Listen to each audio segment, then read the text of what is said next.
Ang awit ni Deborah at ni Barak. Ikalimang kabanata. Nang araw na iyon na sila'y nanalo, umawit si Deborah at si Barak, na anak ni Abinoam. Ito ang awit nila. Purihin ang Panginoon, sapagkat ang mga pinuno ng Israel ay nangunang lumaban, at kusang loob na sumunod ang mga mamamayan.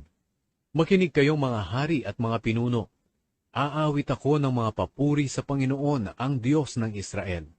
O Panginoon, nang umalis kayo sa bundok ng Seir, at nang lumabas kayo sa lupain ng Edom, ang mundo'y nayanig, at umulan ng malakas. Nayanig ang mga bundok sa harapan niyo, O Panginoon.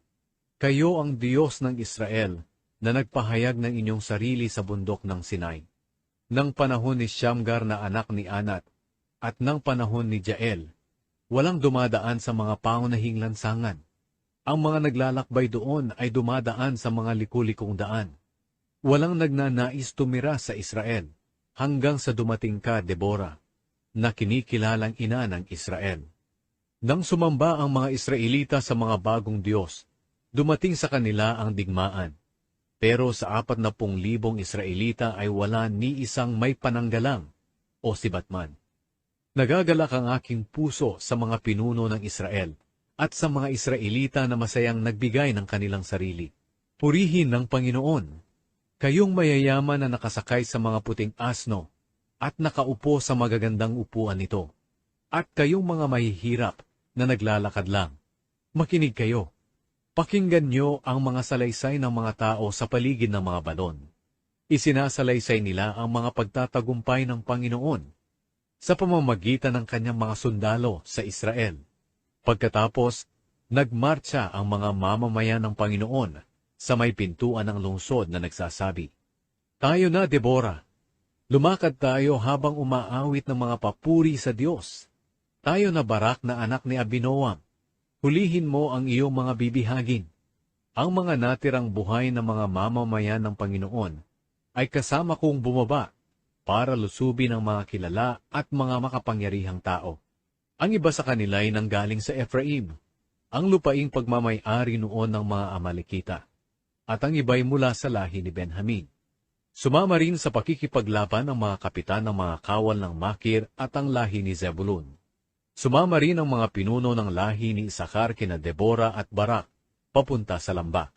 Pero ang lahi naman ni Ruben ay walang pagkakaisa, kaya hindi makapagpasya kung sasama sila o hindi. O lahi ni Ruben, magpapaiwan na lang ba kayo kasama ng mga tupa?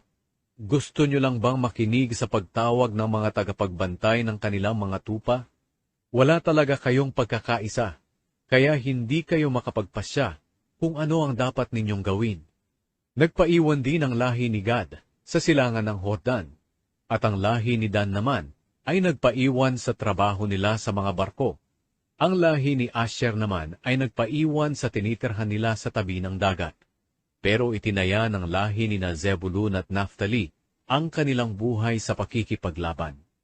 Dumating ang mga haring Kananeo at nakipaglaban sa mga Israelita sa Taanak, na nasa tabi ng ilog ng Megido, pero kahit isang pilak ay wala silang nasamsam. Hindi lang ang Israel ang nakipaglaban kay Sisera, kundi pati rin ang mga bituin. Inanod sila sa lambak ng Kishon, ang napakatagal ng lambak. Magpapatuloy ako sa pakikipaglaban sa pamamagitan ng lakas ng Panginoon. At ngayon, maririnig ang yabag ng mga paa ng mga kabayo.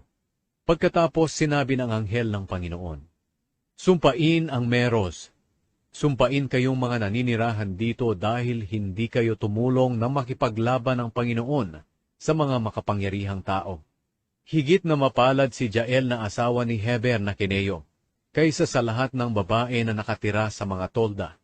Nang humingi ng tubig si Sisera, gatas ang kanyang ibinigay na nakalagay sa mamahaling sisidlan. Pagkatapos kumuha siya ng martilyo at tulos ng tolda, at ipinukpok sa sentido ni Sisera. At namatay si Sisera na nakahandusay sa paanan ni Jael. Nakamasid sa bintana ang ina ni Sisera, na hindi mapakali, at nagtatanong kung bakit hindi pa dumadating ang kanyang anak. Sumagot ang mga pinakamatalino sa kanyang mga kababaihan, At ito rin ang paulit-ulit niyang sinasabi sa kanyang sarili. Baka natagalan sila sa pangunguha at paghahati ng mga bagay na nasamsam nila sa kanilang mga kalaban. 1 o 2 babae para sa bawat sundalo, mamahaling damit para kay Sisera, at binurdahang damit na napakaganda para sa akin. Kaya malipol sana ang lahat ng kalaban mo, O Panginoon, pero ang mga nagmamahal sana sa inyo ay matulad sana sa pagsikat ng araw na sobrang liwanag. At nagkaroon ng kapayapaan sa Israel sa loob ng 40 taon.